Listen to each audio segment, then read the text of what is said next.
অনেকে মাজার ভাঙার ডাক দিচ্ছে, এ নিয়ে পক্ষে বিপক্ষে বিতর্ক হচ্ছে। বিষয়টা সম্পর্কে আপনার মন্তব্য কামনা করছি। প্রশ্নকর্তা ভাইকে আমি পাল্টা প্রশ্ন রাখতে চাই, মাজার ভাঙার ডাক দিচ্ছেন কারা? বাংলাদেশে উল্লেখযোগ্য যে সমস্ত ওলামা একরাম আছেন, পরিচিত যেই কোনো ঘরানার যে কোনো চিন্তা বা মত পথের বা যে কোনো দৃষ্টিভঙ্গির আলেম হন না কেন, কোনো আলেম এই ডাক দিয়েছেন কিনা, দিলে কোথায় কখন দিয়েছে আমাকে একটু জানাবেন। দেখুন, এদেশে সংখ্যালঘুদের উপর আক্রমণ করা হয় এবং সেই আক্রমণের যে দোষ, সে উদুরপিণ্ডি বুদুর ঘাড়ে চাপানো হয়। ঠিক একইভাবে এই মাজার ভাঙার ক্ষেত্র আমরা লক্ষ্য করেছি। পরিষ্কারভাবে আমরা বলতে চাই যে কোনো মুসলিম নামধারী নিজেকে, যিনি মুসলমান দাবি করছেন, তিনি যদি শিরকে লিপ্ত হন, তাহলে সেক্ষেত্রে তাকে আমাদের দাওয়াত দিতে হবে, সংশোধনের পথে আহ্বান করতে হবে। তার যে মাজার, সেটা ভেঙে, যে মাজার সে সিজদা করছে বা যে মাজারকে তিনি পুজো করছেন অথবা সেখানে তিনি শিরকে লিপ্ত হয়েছেন, সেটাকে ভেঙে দেওয়াটাই সমাধান নয়। তাকে দাওয়াত দিবেন। আপনি বলবেন যে দাওয়াত দিয়ে বহু মাজার, দাওয়াত দিয়ে কোনো লাভ হয়েছে কিনা, আমি বলবো বহু মাজারের ভক্ত বা মাজারের শিরকারী মানুষকে আল্লাহ তাআলা হেদায়েত দিয়েছেন। আমার ব্যক্তিগতভাবে পরিচিত এরকম মানুষ আছে। আল্লাহ আমার মাধ্যমেও কিছু ভাইকে হেদায়েত দিয়েছেন বলে আমি আল্লাহ তাআলার দরবারে শুকর এবং কৃতজ্ঞতা জ্ঞাপন করছি। কিন্তু মাজার ভেঙে দেওয়ার কারণে কজন মানুষ শিরক ছেড়েছে, আপনি সেটা বলতে পারবেন কিনা? দেখুন, আপনি যদি কোনো কাজ করার কারণে সেটা দিন শেষে ইসলাম এবং মুসলমানদের ক্ষতি ডেকে আনে, ইসলাম এবং মুসলমানদের দুর্নামের সুযোগ পায়, ইসলাম এবং মুসলমানদের দাওয়াতি কাজে বাধা সৃষ্টি করার কারণ হয়, তাহলে সেক্ষেত্রে সেটা মনে রাখবেন যে ইসলামের কাজ নয়, সেটা শয়তান আপনাকে নেক্সট সুরতে ধোঁকা দিয়ে আপনার দিয়ে এই কাজগুলো করাচ্ছে। কাদিয়ানীদের মধ্যে দাওয়াতি কাজ করেন এমন একজন প্রথিতযশা আলেম আমাকে বলেছেন ব্যক্তিগতভাবে, আমার বন্ধু মানুষ, মৌলানা আব্দুল মজিদ, ওনার নাম, অনেক বই পুস্তক লিখেছেন। তিনি বলেছেন, ভাই, আজকাল আমি সেখানে দাওয়াতি কাজ করাটা আমার জন্য কঠিন হয়ে গেছে এবং এটাকে রেফারেন্স হিসেবে টানা হচ্ছে। আমরা অনুগ্রহ করে সবাইকে বলবো এই বিষয়ে সহনশীলতার পরিচয় দিতে এবং ওলামা একরাম আপনাদের কাউকে কাজের নির্দেশ দিয়েছেন কিনা, দিলে তার নাম বলুন। কোন ভিডিওতে, কোন বক্তব্যে, কোন অনুষ্ঠানে, প্রকাশ্যে বা অপ্রকাশ্যে কোন আলেম বলেছেন আমাদেরকে বলুন।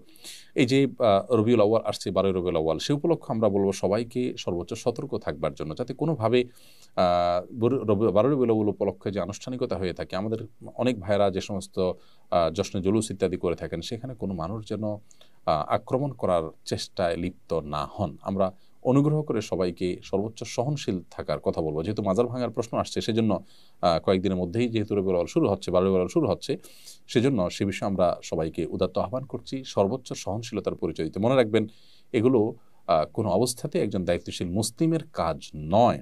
আপনার কোনো কাজে যদি ইসলাম এবং মুসলমানদের উপকারের চাইতে ক্ষতি বেশি হয়, তাহলে সেটা শয়তানের পরিকল্পনা বা সেটাতে শয়তান খুশি হবে, এটা বলাই বাহুল্য। এজন্য আমরা বলতে চাই যে এই জাতীয় বিষয়গুলোতে আপনার আবেগ, আপনার নিজস্ব বিবেকের উপরে আপনি ভরসা না করে ওলামা একরামের দিক নির্দেশনাকে আপনি শুনুন। আমি আবারও বলছি যে উল্লেখযোগ্য কোন আলিমের নাম বলতে পারবেন যিনি আপনাকে এই কাজ করার নির্দেশ দিয়েছেন? অনুগ্রহ করে যদি সেরকম কেউ থাকে আপনি বলুন।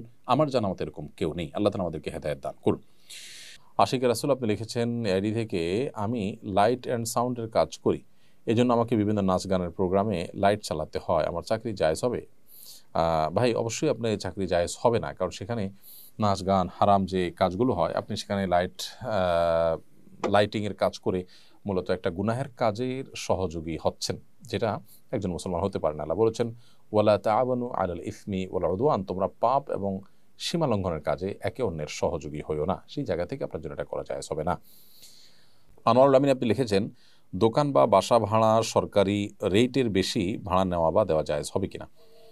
দোকান বা বাসা ভাড়ার ক্ষেত্রে সরকারি যে রেট আছে, সেই রেটের অতিরিক্ত আপনি যদি নেন, সরকার যদি কোনো জায়গায় ধার্য করে থাকে ন্যায্য মূল্য যেন নিশ্চিত করা যায় সেজন্য, তাহলে সেটা আপনার জন্য, এরকম পরিস্থিতিতে আপনার জন্য অতিরিক্ত টাকা নেওয়া জায়েজ হবে না। কারণ হলো ন্যায্যতার যে সীমানা, সেটা যদি ঠিক করে দেওয়া হয় এবং মানুষের কল্যাণে যদি করা হয়, সেটাকে মান্য করা উচিত।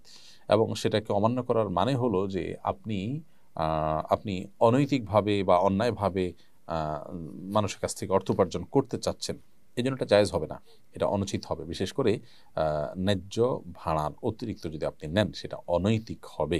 এই জন্য আল্লাহকে ভয় করা উচিত। তবে যদি এমন হয় যে উভয় পক্ষ, ক্রেতা বিক্রেতা, আপনারা সম্মত হচ্ছে এটার উপরে, সরকারের রেট আসলে কেউই ভাড়া দেয় এটাই না, বা অযৌক্তিকভাবে সরকারের রেট নির্ধারিত হয়েছে, এটাতে দেয়া সম্ভব না ইত্যাদি ইত্যাদি যদি হয়, তাহলে সেক্ষেত্রে উভয় পক্ষের সম্মতিতে সেটি জায়েজ হবে।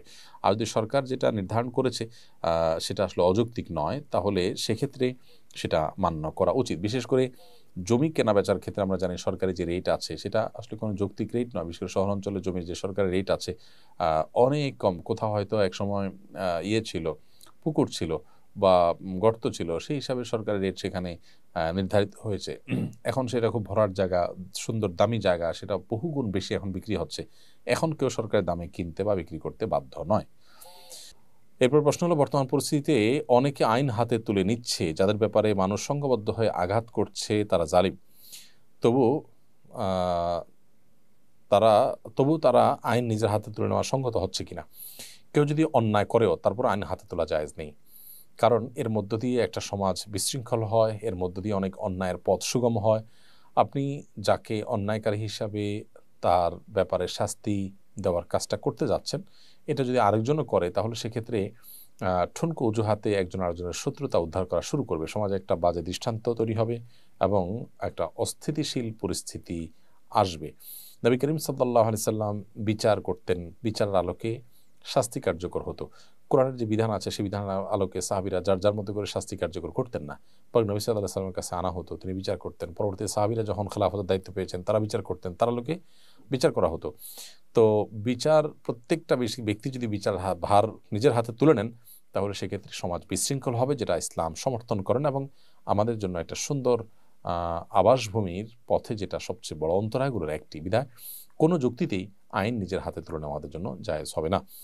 নাজিমউদ্দিন লিখেছেন, আমি দুবাই থাকি, এখানে মসজিদে প্রায় দেখি কিছু কিছু আরব হাফ প্যান্ট পরে মসজিদে আসেন, নামাজ পড়েন, এটা আপনি কিভাবে দেখবেন একটু জানাবেন। কোনো কোনো মাযহাবে মানুষের রান কিংবা হাঁটু এগুলা সতর নয়, যার কারণে সেগুলোকে তারা প্রদর্শন করেন, কিন্তু বিশুদ্ধ মত এবং হানাফি ফোকাহে কেরামের মত অনুযায়ী হাঁটু পর্যন্ত আপনাদেরকে ঢাকতে হবে, রান সতর অংশ। সেই জায়গা থেকে তো গুনাহগার তারা সন্দেহাতীতভাবে, আর একটা দৃষ্টিকটুও বটে। সেই জায়গা থেকে এরকম করা যাবে না। এমনকি তাদের মাযহাবে যদি এটা জায়েজ হয়, তারপর এটা করা উচিত না, কারণ আল্লাহ সুবহানাহু ওয়া তাআলা বলেছেন, ইয়া বানি আদম খুযু যিনাতাকুম ইনদা কুল্লি মাসজিদ, হে আদম সন্তান, তোমরা প্রত্যেক সালাতের সময় তোমাদের শোভা সৌন্দর্য এটা তোমরা গ্রহণ করো। বিধায় শোভা সৌন্দর্য আমাদেরকে গ্রহণ করতে হবে এবং আমাদেরকে আল্লাহর ঘরে বা নামাজ যখন দাঁড়াবো তখন সুন্দর পোশাক আশাক পরতে হবে। হাফ প্যান্ট পরা এটা কোনো সুন্দর পোশাকের মধ্যে পড়ে না।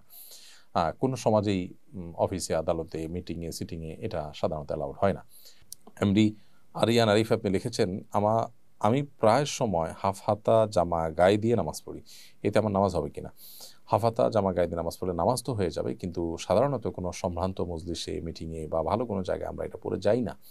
এই জন্য এরকম পোশাক না পরে সুন্দর সম্মানজনক মজলিসে আমরা বা সম্ভ্রান্ত মজলিসে, প্রোগ্রামে, অনুষ্ঠানে বাইরে গেলে আমরা যে পোশাক পরি সেই পোশাক পরে নামাজ পড়া দরকার।